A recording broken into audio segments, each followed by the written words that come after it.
جاده اصفهان به سمت تهران هستیم. علی آقا پشت رول نشسته. بنده علی هستم، اسم منم علی اکبر، بچه شمال، شهرستان تالش، استان گیلان.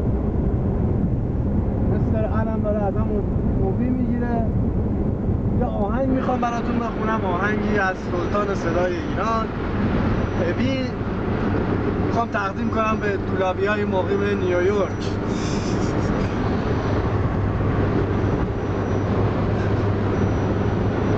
تو چشمتون چه قصه هاست، نگاهتون چه آشناست.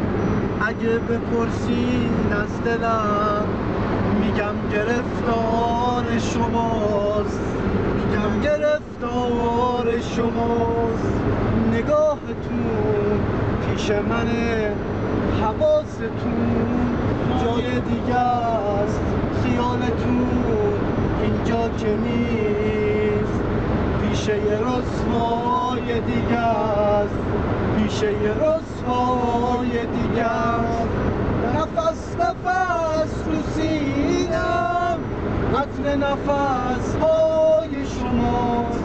اگر که قابل بدونی خونه دل جای شماست، خونه دل جای شماست. شما گناهی نداری، این روزگار بی وفاست. خلوت شبونم خالی فقط جای شماست. خوشا به حال اون کسی که توی رویای شما، که توی رویای شماست. سیممون تا اینجا اجازه داد. ابراهیم آمدی هستم، متولد 1328، صادره از بخش 2 تهران. سیاوش قمیشی هستم، خدا لطف کرده 4 سال از علی بزرگترم.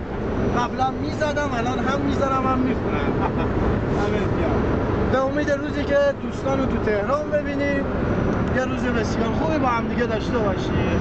See you later.